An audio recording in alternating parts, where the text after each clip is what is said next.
Hey guys, Brandon Boyd here. I wanted to talk about the importance of taking ownership of your business. I feel like that this is so important because so many people come in and they'll say, well, I'm just an independent contractor. I'll get around to this when I feel like it. If I have time to be able to do this business, if it doesn't work out, no big deal, no shirt off my back and that kind of thing.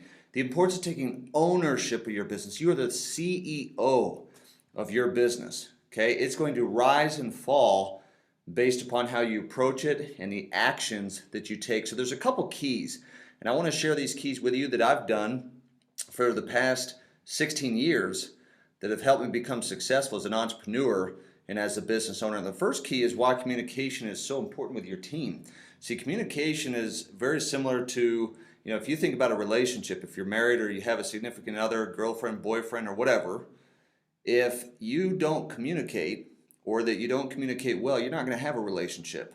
Or as the saying goes, where there is no communication, that is communication. You're communicating that you don't care. Okay, so the first thing is email. So if you guys have any type of email or newsletters that you like to use to be able to communicate with your team, even though that a lot of people today are doing texting and social media, email is still very important. Another one is social media. You can use this as a great platform through Facebook, through Instagram and others to basically do shout outs and recognition where you have team group pages and those kind of things so that you can introduce new people, welcome them to the team. You can recognize people for hitting certain ranks and those kind of things. This is huge because everyone wants to be a part of something, whether it's an AA group, it's a church, it's a business, or something. People want to be a part of something. And so this is very, very important. Also, text messaging, updates, and coordinating things. So if it's calls, if it's webinars, and those kind of things, again, you can do recognition through there as well. Texting, the great thing about it is there's almost 100% open rate. So that daily or every other day texting to let people know what's going on and what's about to come is very, very important. Also, guys, don't forget, you can actually pick up the phone and talk to your team. Like, people still do talk on the phone, and it's down to a 50-pound phone. Okay, you can still pick up the phone and talk. It truly makes a difference. I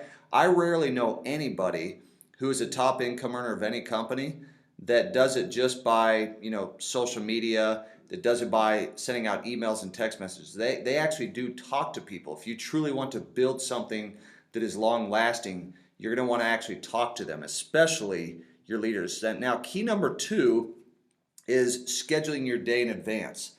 See, I truly believe that if you don't schedule your day, somebody else probably will. And it will probably take you down a road that you don't want to go. And so what I've done for years and years, and it doesn't matter if it's on a Google Calendar, if you have some type of app, or maybe you have a binder or something, I actually map out about every 30 to 60 minutes of my day. Now, I have things in there set as a default that occur on a daily basis, whether it's exercise, if it's prayer, or whatever it is, that stay in there and it's recurring on a daily basis. But what I do is every morning in the wee hours of the morning, I look at my day and I start to look at some of my appointments. And I start to think in my mind a little bit about those appointments and how they're going to go. And what I do is I send out a message to confirm those appointments. So no matter what the appointment is, I just want to say, hey, I'm excited to see you at 2 o'clock today. We'll see you then.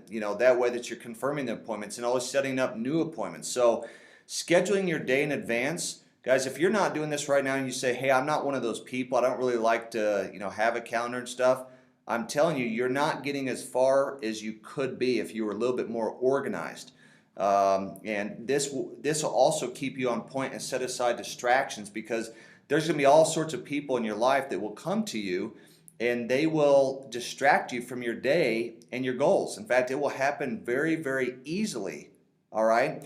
And so by having your schedule, which of course you can buffer that schedule a little bit and move things around if you need to, but it's going to keep you laser focused on your goals and where you're going to, not what you're going through. Okay, so that's key number 2, scheduling your day in advance. Key number 3, plug your team into calls, webinars, and events. See, guys, this is an events business. Any other kind of event, whether it be a team call, a webinar, a live event, you want to make sure that you not only get yourself, but as many team members possible to those events. And again, event can be a call. All right, why?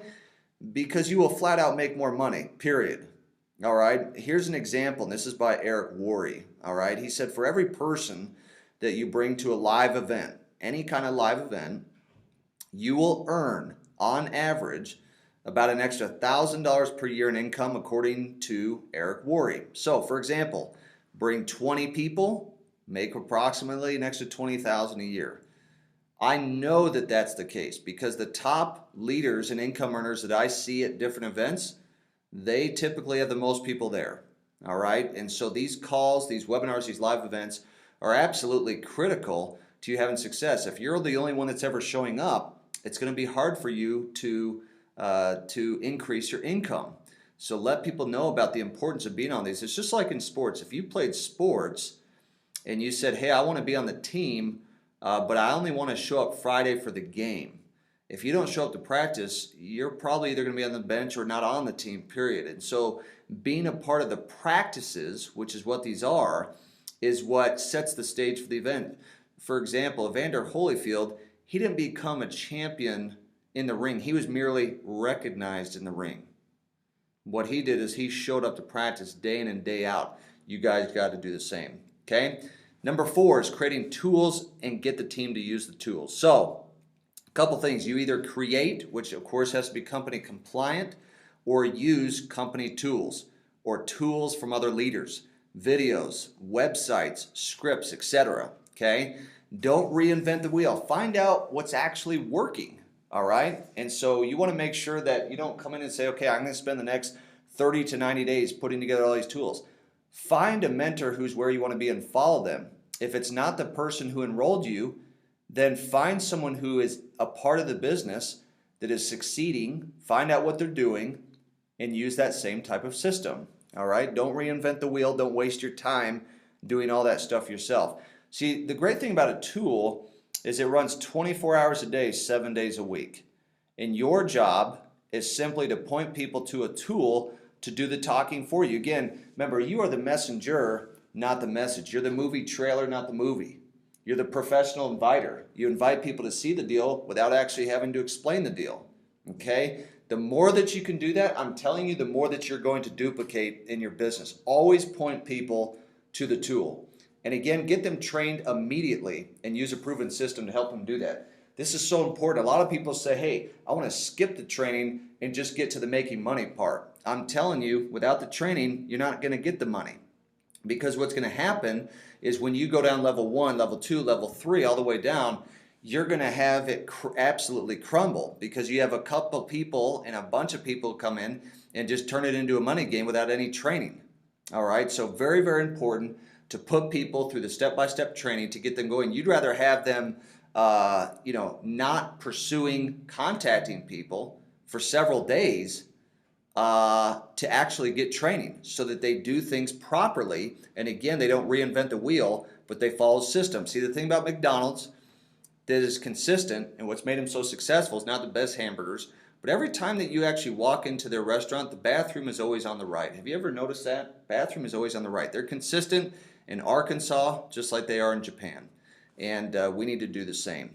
So guys, these are things that are going to help you with your business. You got to take ownership, and in order to take ownership, you got to follow some of these keys that are going to help you be successful. There's other keys, such as mindset training. As part of taking ownership, you're going to have times where you don't feel very motivated. You know, people say motivation doesn't last. Well, neither does bathing. We recommend it daily. These are very important keys for you guys to keep in mind as you are pursuing whatever business that you are a part of. And as you do that, I believe as you're consistent, persistent with following these keys that you'll be successful as well. So appreciate you. If you like this, click like, tag it, share with others. And guys, as always, we'll see you at the top.